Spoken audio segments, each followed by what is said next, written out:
Thank you for tuning in to another episode of the Amish Media Group, aka Amish Rebel Podcast. Greatly appreciate you guys tuning in. Today we're having a conversation between Lovina and I. She's back on the podcast and greatly appreciated her doing so. So thank you for coming on today, Lovina. Today's conversation, as you may see in the thumbnail, yeah, right, they're not actually talking about that. We're going to talk about why don't the Amish shave and why don't they shave down there. So you guys have asked some of those questions and we're going to answer them. And hopefully we'll have some good conversation. And it may not be what you think, so stay tuned and see where this can go. And with that being said, I remember just seeing in the episode that one of the episodes that we had recorded about Amish sex and people, one of the people commented and they said that you can, like, I expressed that it's challenging to have those conversations because we didn't grow up, having those, like, it was frowned upon to talk about sex or to talk about private parts of your body, or to even ask questions, to even bring it up, to be even be curious as a kid. And it was like, looked at as a shameful thing to be able to be curious when our bodies are made that way. And so one of the comments read that they said, yeah, we can tell that it's uncomfortable for you to talk about, but Lovina slowly got more comfortable as time went on. So hopefully we can loosen up a little bit today. Anyway, I was going to ask you, because you had said that you would be okay with talking about this. And that's something that, the reason we bring this up is I think it's super healthy to have these conversations. Not only for myself, because it helps me to grow and it helps me to get a better understanding that, in the right context, right, these conversations can be healthy. And I want to be able to talk with my kids about this stuff. So this is why we are talking about it. And also, obviously, you guys are super interested in it. So we want to bring you information from the perspective and experience that we have growing up in the Amish community. So with that being said, you said, just with your experience as a girl growing up that way, like you don't even shave your armpits, right? No. What was that like when you got out? Like, because how old were you when you first, did you shave before leaving the Amish or no? No. I didn't even know, like, women. I guess I knew men grew hair in their armpits. I didn't know men grew, like, body hair. I didn't know people grew body hair until... That's crazy. I know, until I saw it on myself, and I wouldn't have seen it, but this is... I don't know. This was very embarrassing. I wouldn't say it's embarrassing anymore because I couldn't help it. I was very innocent.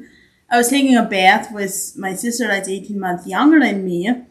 And she was like, "What's that?" And pointed, and I looked and I had body hair. And oh my gosh, I was so embarrassed. I never ever took a bath with my sister again. From then on, it was bath by myself. And...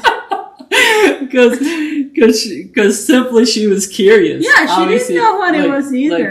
Nobody talked to her about it, so... None of us knew what it was, and when Mom and Dad, I refused to take baths with her, like, we usually took our Saturday night baths together, me and my next sister, because we were close in age and everything. We usually took them together to save time and water.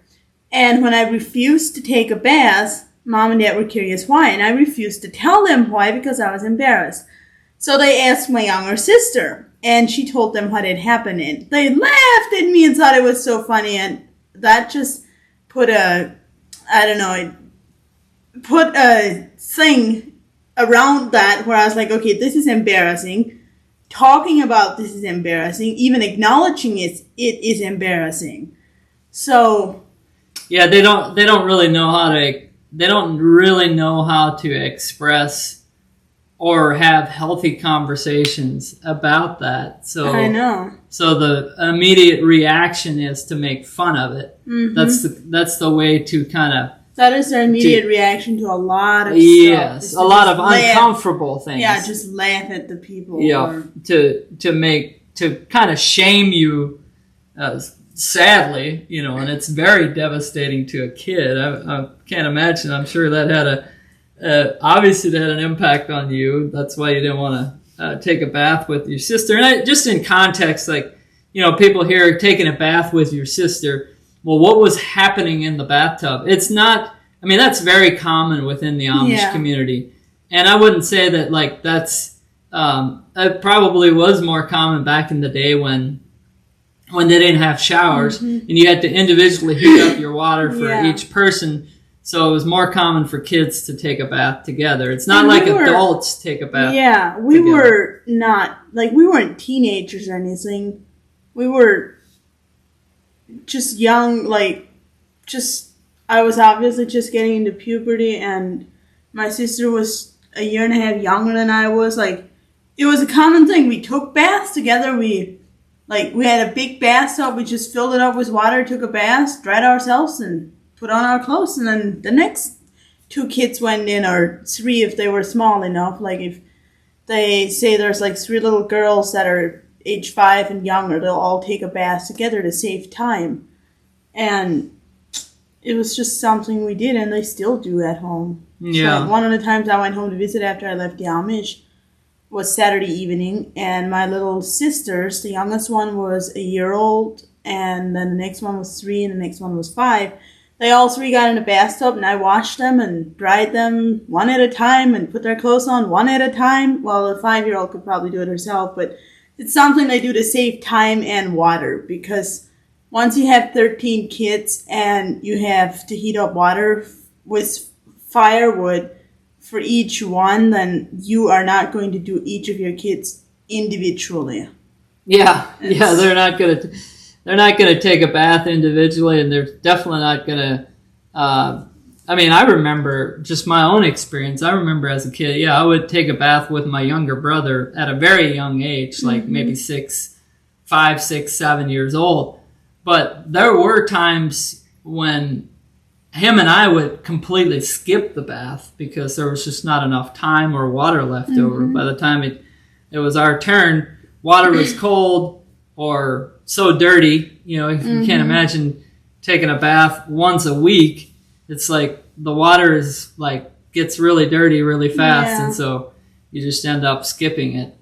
And which we were happy about it. We were kids, so it didn't really matter. But I would say that, at least in my experience, like, we didn't take a bath together until we hit puberty. Like, that was not a thing in our house that I'm aware of. Like, I didn't experience that, but I could definitely see, because your parents are not really, or at least my parents weren't really involved in when do you come into puberty, what do you do, like, you don't really talk about it. Puberty isn't even something they don't even mention it, really. No, it isn't even a word among the Amish. Like, I remember going through that, and I just remember thinking, like, this is weird. Like, I have no idea what's happening, but this is so weird. And I didn't talk to a single soul about it. And then, like, coming into that, if you don't know anything about it, if you're young,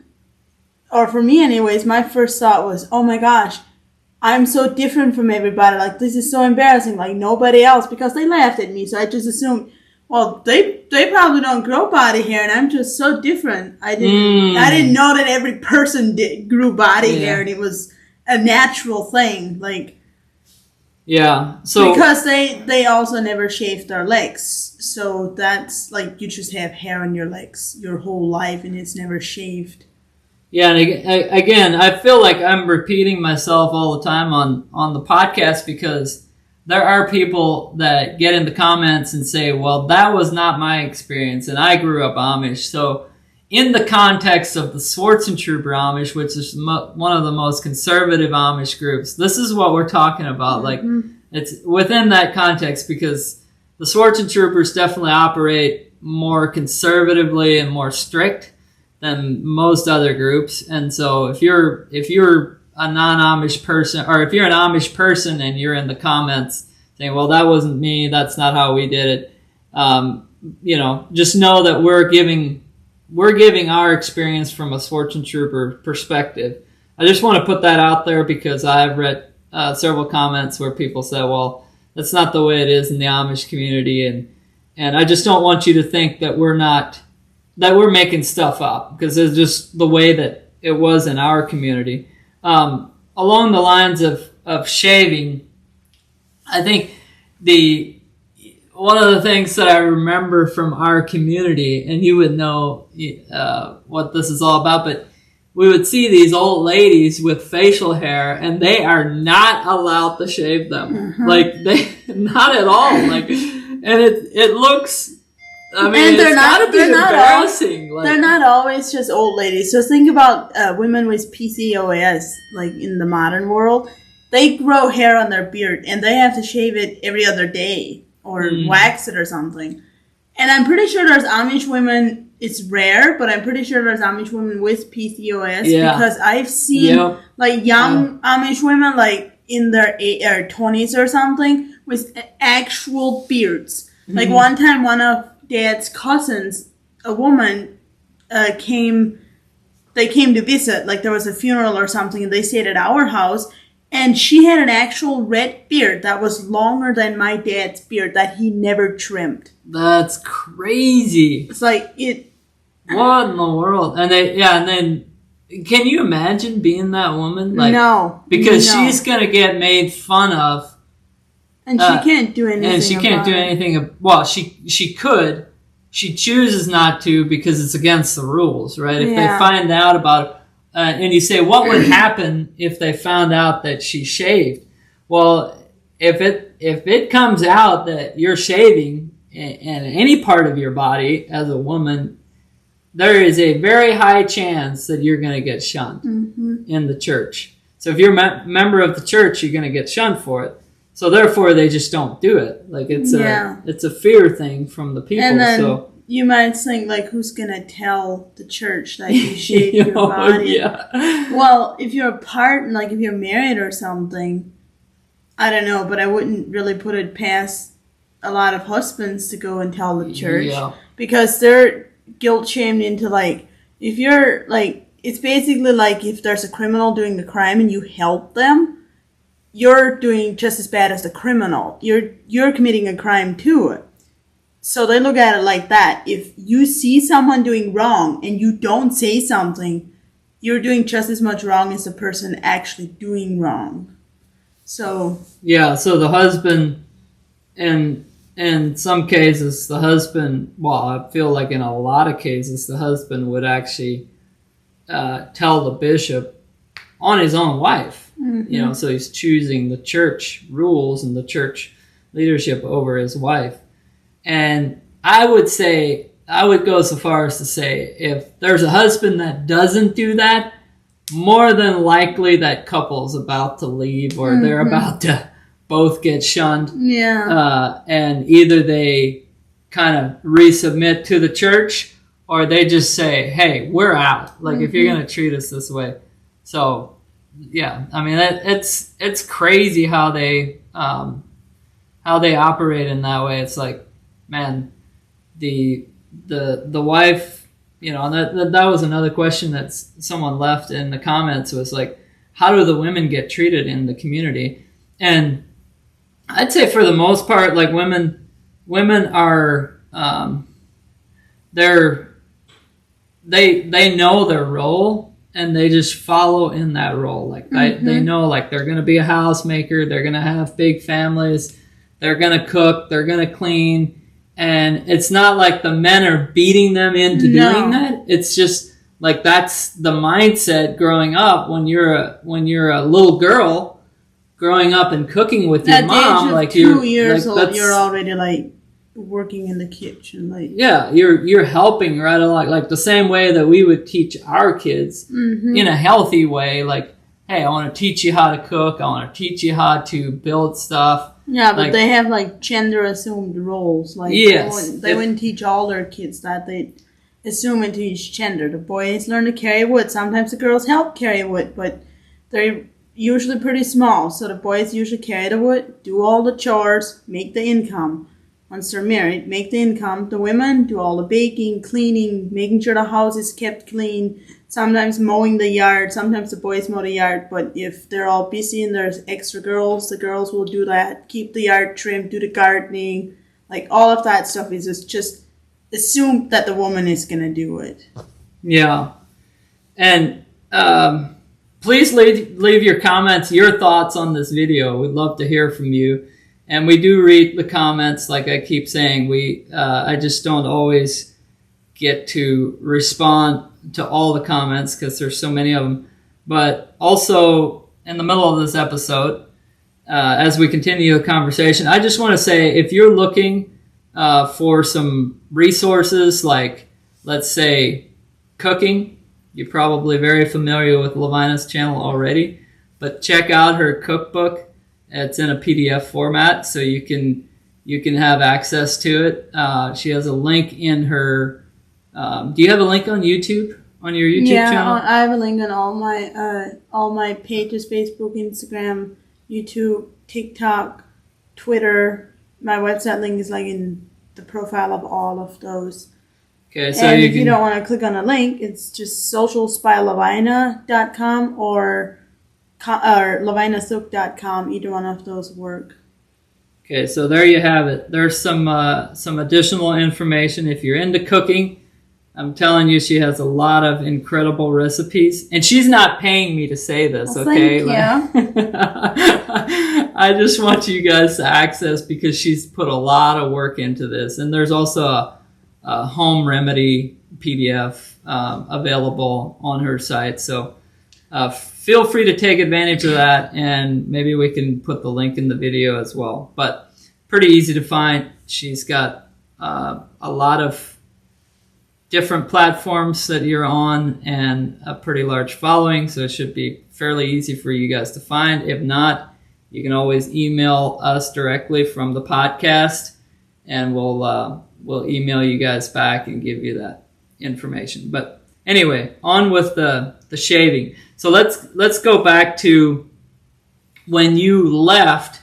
So this is after you leave, you realize that people shave. Mm-hmm. What was that like? You kind of like, did somebody tell you? Yeah, my sister-in-law, and then my older brother that lived before me, was dating a girl. She's closer to my age. Your sister-in-law was dating a girl? No, okay, she is my sister-in-law now. I said my sister-in-law, well, then. Yeah. My older brother's girlfriend. Yeah.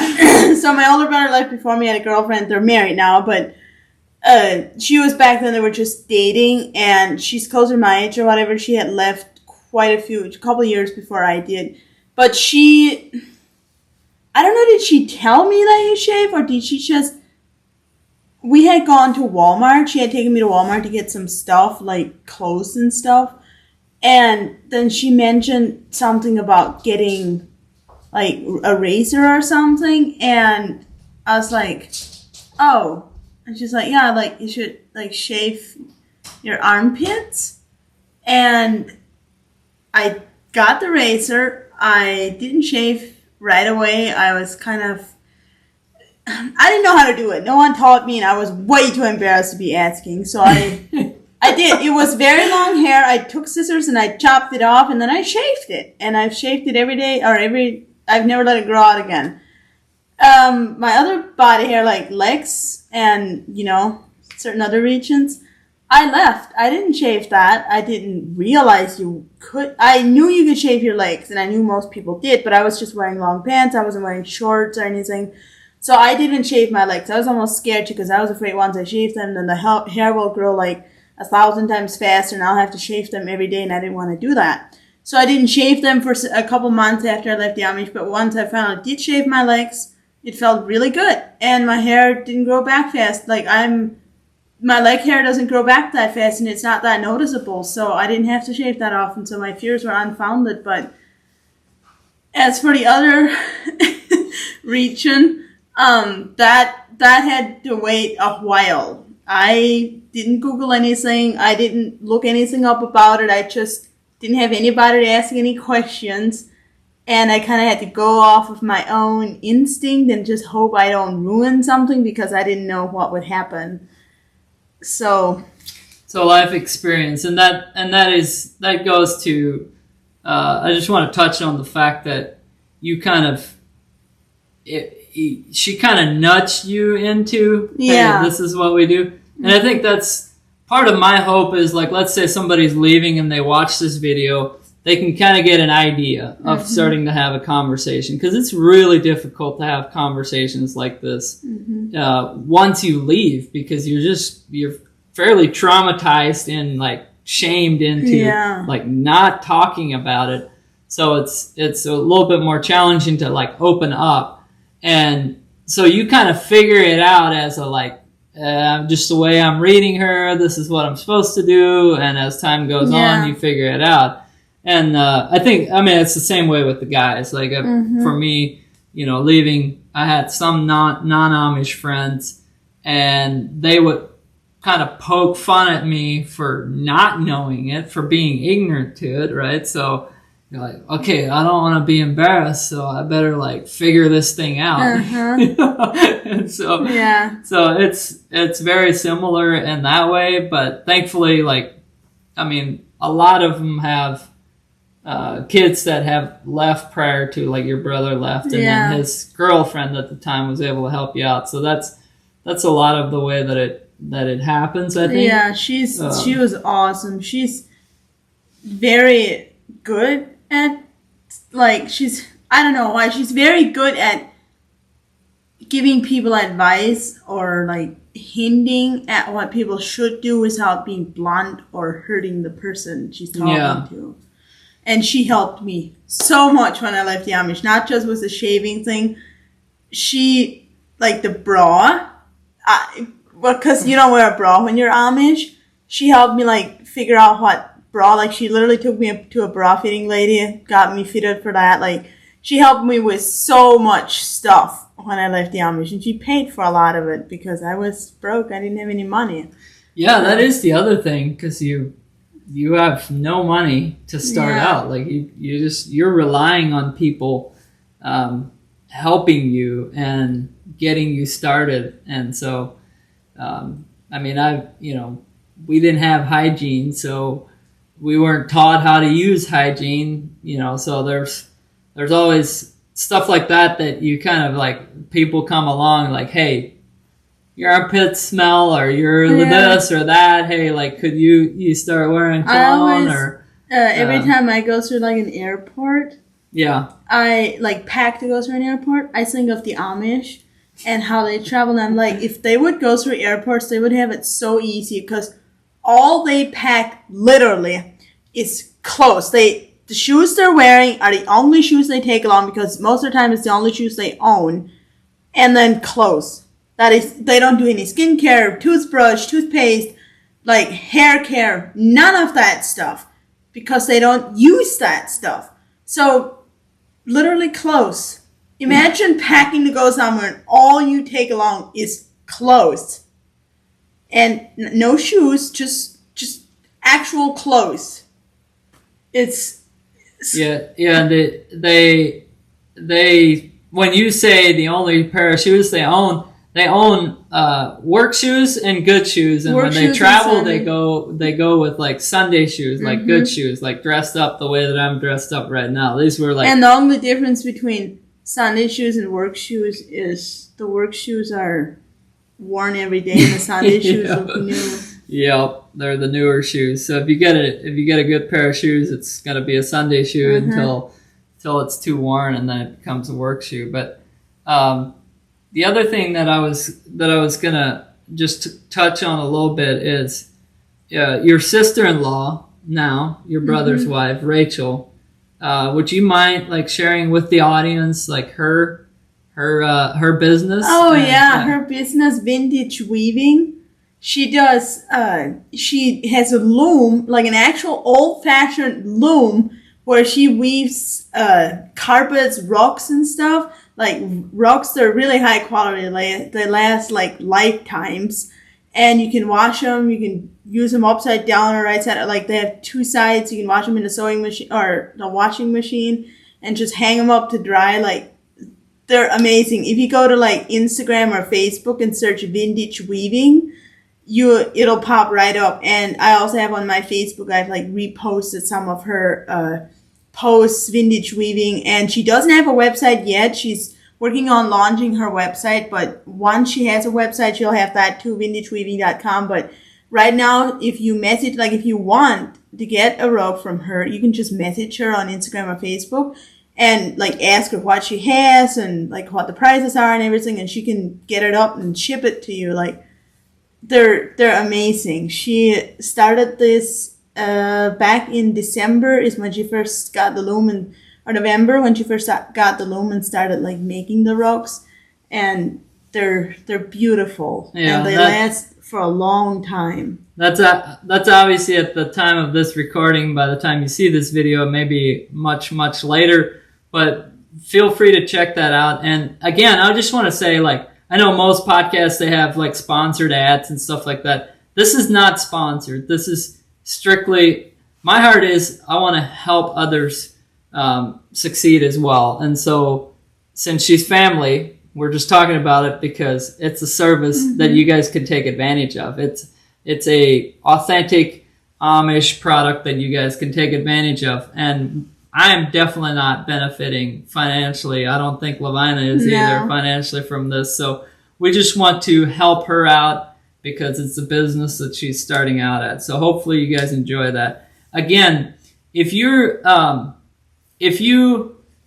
feel like you're getting valuable information out of this podcast and you appreciate the channel, would you guys consider subscribing? I know that I ask you pretty much on every episode to subscribe if you like the video, but I want to rephrase that. Like, I want you guys to know that I'm not asking you to subscribe to the channel just to gain another subscriber. I want to ask you guys to subscribe if you feel like you're getting something out of these podcasts, because it's important for me to not have subscribers just for following along, but that you guys actually get value out of it. And a lot of you have commented and mentioned that you really appreciate it. It's the best podcast that you've ever listened to. And that is like very impactful for me because I've had a hard time like convincing myself to start this and actually record these, especially getting started in the beginning because I just didn't know anything about it. But it's very heartfelt, and I really appreciate that you guys would say that. And so along with that, I ask that if you continue to find value in this, that you would just subscribe and share it with one of your friends. And with that being said, is there anything else that you want to add? I know there is something else that I just want to bring up because it's a form of celebration. And at the time of this recording, it's like fresh on our minds, and it's right after this thing happened. Do you want to tell the audience what it is? You mean what happened yesterday and the day before? Well, even yesterday you can tell them more of the details, but even yesterday with what happened to your platform. I had 1 million followers on TikTok. Yeah! That was crazy. So we were, thank you. We were watching, I was like trying to like refresh it because I was like, I want to catch it at 1 million. It's like the minute it gets to 1 million. And I looked, my husband Eli looked and he was like, it's at 998. So I was like, okay, or 999.8. This is like, okay, 200 followers more. Like, we have to catch this. And then pretty much right at that moment, Enos knocked at the door and walked in, and we were talking, and then all of a sudden you looked on TikTok, right? I did, yeah, because it's like, you have 1 million, and I had forgotten all about it. So thanks to him for catching that. So I took a screenshot, and now I have that screenshot in my pictures. But thank you so much to everyone that followed. And I think the reason I got to 1 million so fast, because that just happened, like, I gained 100,000 followers in the last, like, 2 days or something. Yeah. And I think the reason for that is because there are 2 videos right now on TikTok, 2, like, small creators or smaller creators. They have, like, under 10,000 followers. Both made a video about me, just a short video saying, like, how much they loved me and everything, and they tagged me. And those videos are both going viral, and everybody is tagging me in the comments and saying how much they love me, and people are like, oh, I just went and followed her. And that means so much. I think that is probably why my following went up so much. Yeah. So thank you so much to those 2 creators and everybody else that makes videos tagging me, because it's like, I was so glad those videos went viral for them, because I don't know, I love when my name can be used or when my, like, following or whatever can be used to help other people that are smaller or whatever, to help, like, boost them or, like, help them go viral or something. Yeah. I don't know, it just means a lot to me. Yeah, it's a form of giving back, and that's a lot of what you do with the with these interviews as well. Mm-hmm. If you haven't noticed, so I just want to keep saying, like, I'm super grateful that you keep doing these interviews, because I know the audience loves it as well. And when I read the comments, it's like every comment has, like, I appreciate your interviews, Enos, and I love Lovina. It's like, and so I just really appreciate you doing these interviews, and I think it's important for the audience to also see how you're giving back. Like you're not getting paid for these interviews. No. It's something that we started doing together. As you could see on the channel, we did our first interview together. And we left that interview, and I remember telling Lovina, this was before you had basically no followers, very few followers. And I remember telling you, I don't know if you remember this, but just talking about how electric it was, and like how it flowed so well. And I said, I don't know what happened there, but it seemed like it went super well. Yeah, it did, and it did go in. That was back when we were still figuring out how to edit and everything, and the audio sucked and everything, but... Yeah, now that interview is at the time of this recording, it's at 50,000 views, which is just unbelievable. Yeah. Like, I'm blown away by how that interview has, like, taken off. But I just, like... It humbles me to see that, you know, with an audience of your size and still being able to continue doing this. Like, I think it's important that the audience also sees that that you remain humble, and that you remain giving back, and so helping small channels like that is great. Yeah, I want to also give back by actually giving something physical. I have no idea what we're gonna do to celebrate 1,000. Or 1 million followers on TikTok. I don't know what we're going to do to celebrate that. Well, one of the things that we could do, and I'm throwing this out there, we didn't talk about it before, but we could plug that video in that I took yesterday of us having a quick little celebration. We're just screaming and celebrating. so we could plug that in. Where are you at? 1 million! Thank you. I want to say thank you. It's stupid to sit back here and be like, I'm doing this and I'm doing that, and none of it I could do without the people watching me. It's literally the people watching me that does this. Yeah. That's all it is. It's just me being me and people watch me, and that's the only reason I am here. Yeah. It's great crazy. Job. Keep it up. Thank you. Thank you, everybody. The other thing that I'll inform you right now, this is your husband and I talked about, but definitely we're going to go out to eat, and maybe we can do some footage of that, and maybe we can get kind of bring the audience along with that. Just I would love, I don't know if it would happen, but I would love to sometime in the next 2 months or something, maybe by the end of March or something. I don't know if it's going to happen or not, but it's something I'd love to do, is do a meet and greet. Maybe somewhere in Fort Worth or in Dallas where we don't have to travel too far because we're kind of at a busy time right now. So maybe somewhere kind of local because I know there's a lot of people from Dallas and Fort Worth that watch us. Yeah.